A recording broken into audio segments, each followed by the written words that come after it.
23 जून 1985। समय था सुबह के करीब 7:14। एक बहुत बड़ा बोइंग 747 जंबो जेट जिसका नाम था कनिष्का अटलांटिक ओशन के ऊपर 31,000 फीट की ऊंचाई पर उड़ रहा था। ये थी एयर इंडिया फ्लाइट 182 जो कनाडा के मॉन्ट्रियल से लंदन होते हुए दिल्ली और बॉम्बे जा रही थी। इस विशाल कनिष्क प्लेन की कमांड थी बहुत ही एक्सपीरियंस्ड कैप्टन नरेंद्र सिंह हंसे के हाथों में और उनका साथ दे रहे थे उनके को पायलट सतविंदर सिंह भिंडर। प्लेन के अंदर 22 क्रू मेंबर्स और 307 पैसेंजर्स बैठे थे। इनमें से ज़्यादातर इंडियन ओरिजिन की फैमिलीज थी जो बच्चों की समर हॉलीडेज में अपने रिश्तेदारों से मिलने इंडिया जा रही थी। प्लेन में बच्चों की हंसी मजाक की आवाज़ें थी, लोग आराम से सो रहे थे और सब कुछ बिल्कुल स्वाभाविक था। नीचे ज़मीन पर आयरलैंड के शैनॉन एयरपोर्ट पर एयर ट्रैफिक कंट्रोल का एक ऑफिसर अपने रडार स्क्रीन पर इस ट्रैफिक को ट्रैक कर रहा था। कनिष्क का ग्रीन डॉट रडार पर बिल्कुल सही स्पीड से आगे बढ़ रहा था, लेकिन तभी अचानक से वो ग्रीन डॉट रडार स्क्रीन से गायब हो जाता है। एटीसी ऑफिसर तुरंत रेडियो पर कॉल करता है। India 1827. India 1827. India 1827. We're looking for Air India. Should be just ahead of you at flight level 310. कोई जवाब नहीं आता। वो दोबारा कॉल करता है, फिर से सिर्फ सन्नाटा। प्लेन के पायलट्स ने इमरजेंसी का कोई मेडे सिग्नल भी नहीं दिया था। एक इतना बड़ा जंबो जेट आसमान से अचानक गायब कैसे हो गया? कुछ ही घंटों बाद कार्गो शिप लॉरेंटियन फॉरेस्ट उस जगह पर पहुंचते हैं, लेकिन उन्हें वहां कोई क्रश हुए प्लेन नहीं मिलता। उन्हें मिलता है कई किलोमीटर तक समुद्र में फैला हुआ प्लेन का मलबा, बच्चों के खिलौने और तैरती हुई लाशें। कनिष्क प्लेन समुद्र में क्रश नहीं हुआ था, बल्कि हवा में ही उसके टुकड़े टुकड़े हो गए थे। उन 329 मासूम जिंदगियों में से रेस्क्यू टीम सिर्फ 132 लोगों की लाशें ही समुद्र से बाहर निकल पाए। बाकी 197 लोग उस गहरे ठंडे अटलांटिक ओशन में हमेशा के लिए खो गए। दुनिया को जल्द ही पता चलने वाला था कि ये कोई एक्सीडेंट नहीं था। ये 9/11 से पहले दुनिया का सबसे बड़ा और सबसे खतरनाक एविएशन टेरर अटैक था, जिसमें 329 मासूम लोगों की जान चली गई। लेकिन इस कहानी का सबसे बड़ा और सबसे शॉकिंग सच ये है कि कनाडा की इंटेलिजेंस एजेंसीज को पहले से ही पता था कि ये हमला होने वाला है, फिर भी उन्होंने इसे रोका नहीं। दुनिया के सबसे बड़े इंटेलिजेंस फेलियर्स में से एक इस कहानी में आखिर सच क्या है? ये मास्टर प्लान किसने बनाया और 329 लोगों की मौत का असली जिम्मेदार कौन था? आज हम इसी राज का पर्दा उठाएंगे। तो दोस्तों, आगे बढ़ने से पहले अगर आप ऐसी ही 100% रियल, अनबायस्ड और डीप रिसर्च वाली क्राइम और जियोपॉलिटिकल डॉक्यूमेंट्रीज हमेशा देखना चाहते हैं तो अभी हमारे चैनल देश की असलियत को सब्सक्राइब करें और बेल आइकन जरूर दबाएं। चलिए शुरू करते हैं।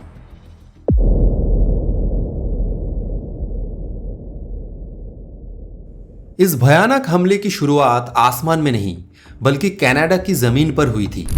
1984 में इंडिया में ऑपरेशन ब्लू स्टार और उसके बाद प्राइम मिनिस्टर इंदिरा गांधी के असैसिनेशन के बाद हालात बहुत खराब थे। कनाडा के ब्रिटिश कोलंबिया में रहने वाले कुछ एक्सट्रीमिस्ट ग्रुप्स इंडियन गवर्नमेंट से बदला लेने की आग में जल रहे थे। इनमें सबसे खतरनाक ग्रुप था बब्बर खालसा और इसका लीडर था तलविंदर सिंह परमार। परमार का एक ही मकसद था, इंडिया को एक ऐसा दर्द देना जिसे वो कभी भुला ना सके। लेकिन परमार अकेला नहीं था। उसने अपने इस खूनी खेल में शामिल किया एक इलेक्ट्रिशियन को जिसका नाम था इंद्रजीत सिंह रियात। रियात को इलेक्ट्रॉनिक्स और वायरिंग की बहुत अच्छी नॉलेज थी। उसने चुपचाप मार्केट से डायनामाइट, ब्लास्टिंग कैप्स और 12 वोल्ट की बैटरी खरीदी। इन सभी चीज़ों को उसने एक सैनियो म्यूजिक ट्यूनर यानी रेडियो और कैसेट प्लेयर के अंदर फिट कर दिया। ये कोई आम बॉम्ब नहीं था, ये एक टाइम बॉम्ब था जिसे एक स्पेसिफिक वक्त पर फटने के लिए सेट किया गया था। अब यहाँ आता है इस कहानी का सबसे गुस्से वाला हिस्सा।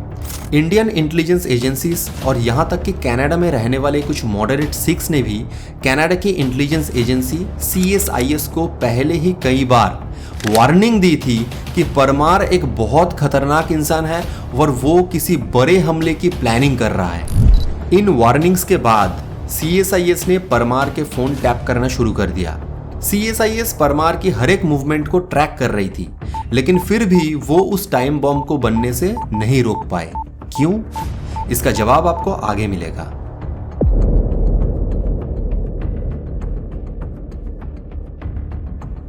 बाईस जून 1985 हमले से ठीक एक दिन पहले कनाडा का वैंकूवर एयरपोर्ट।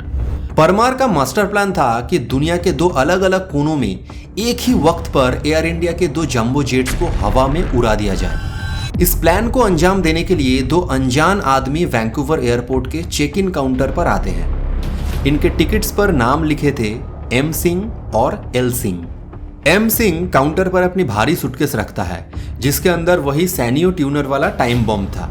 वो बहस करके अपनी सूटकेस को सीधे एयर इंडिया फ्लाइट 182 में ट्रांसफर करवा देते हैं। दूसरी तरफ एल सिंह भी अपनी एक सूटकेस चेक इन करता है, जिसे जापान के रास्ते एयर इंडिया फ्लाइट 301 में जाना था। अब यहाँ 1985 की एविएशन सिक्योरिटी का सबसे बड़ा लूपहोल सामने आता है। आज अगर आप फ्लाइट में नहीं बैठते तो आपका लगेज भी फ्लाइट से निकाल दिया जाता है, लेकिन तब ऐसा कोई रूल नहीं था। एम सिंह और एल सिंह ने अपनी सूटकेस चेक इन की, लेकिन वो खुद कभी उस प्लेन में चढ़े ही नहीं। सबसे डराने वाली बात यह है कि आज तक किसी को नहीं पता कि एम सिंह और एल सिंह असलियत में कौन थे। वो कभी नहीं पकड़े गए। वो आए, मौत का सामान बेल्ट पर रखा और भूत की तरह एयरपोर्ट से हमेशा के लिए गायब हो गए।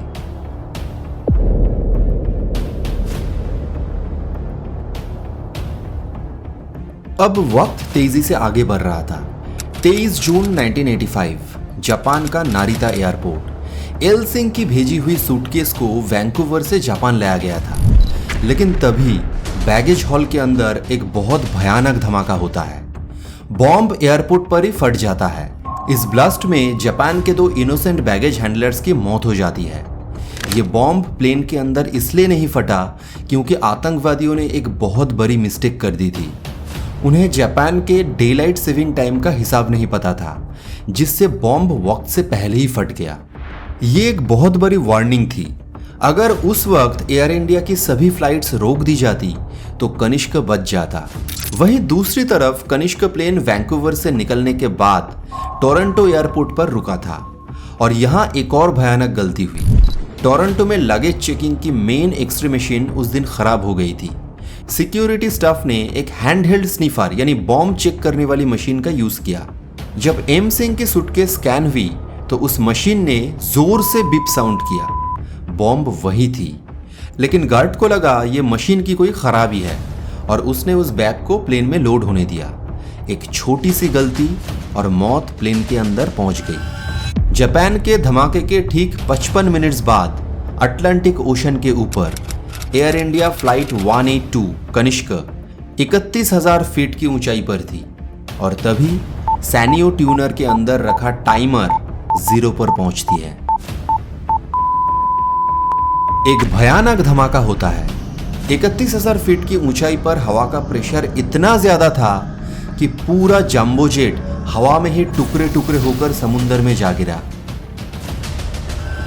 इस एक धमाके ने दुनिया भर में हाहाकार मचा दिया। प्लेन में सवार सभी 329 लोग मरे गए, जिसमें 82 मासूम छोटे बच्चे भी शामिल थे। और इन मौतों में सबसे दर्दनाक सोच ये था कि इन 329 जिंदगियों में एक ऐसी माँ भी थी जो अपनी प्रेगनेंसी के सेकेंड ट्राइमेस्टर में थी। उस भयानक ब्लास्ट में सिर्फ उस माँ की ही नहीं बल्कि उसके आने वाले बच्चे के भी जान ले ली।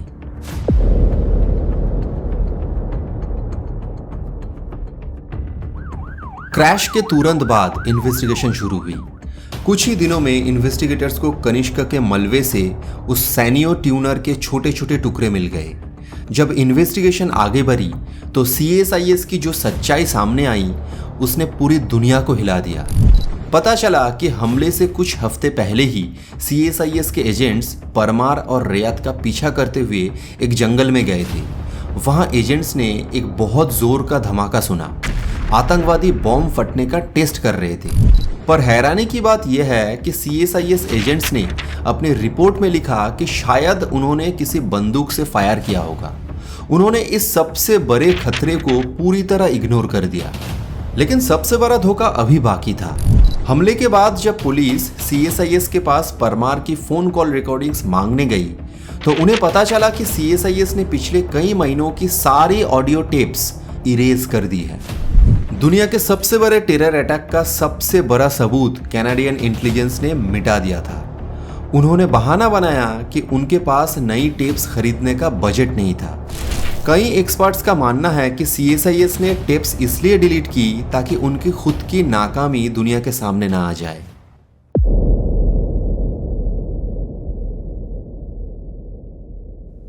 सबूत मिट चुके थे और इसका सबसे बड़ा फायदा आतंकवादियों को होने वाला था। विक्टिम्स की फैमिली सालों तक कनाडा के कोर्ट्स के चक्कर काटती रही। इन्हीं फैमिलीज की लंबी लड़ाई के बाद आखिरकार अक्टूबर 2000 में एक उम्मीद की किरण जागती है जब कैनेडियन पुलिस ने इस हमले के दो मेन सस्पेक्ट्स रिपुदमन सिंह मालिक और अजीब सिंह बागरी को अरेस्ट कर लिया। सबको लगा कि शायद अब इन 329 मासूम लोगों को इंसाफ मिल जाएगा, लेकिन कानून अंधा होता है। CSIS द्वारा डिलीट की गई उन टेप्स के बिना पुलिस के पास कोर्ट्स में पेश करने के लिए कोई ठोस सबूत बचा ही नहीं था, जिसका नतीजा ये हुआ कि 2005 में हमले के 20 साल बाद कनाडा के सुप्रीम कोर्ट ने इन दोनों सस्पेक्ट्स को सबूतों की कमी के आधार पर बाइज्जत बारी कर दिया। इस पूरे केस में सिर्फ एक इंसान को सजा मिली, इंद्रजीत सिंह रियात, जिसने वो बॉम्ब बनाया था। और जहां तक मास्टरमाइंड तलविंदर सिंह परमार की बात है, वो बच निकलने में कामयाब रहा और कनाडा से भागकर इंडिया आ गया। हालांकि कानून उस तक नहीं पहुंच पाया, पर 1992 में पंजाब पुलिस के साथ एक एनकाउंटर में परमार मारा गया। कनिष्क फ्लाइट 182 के धमाके ने ग्लोबल एयर ट्रैवल हमेशा के लिए बदल दिया।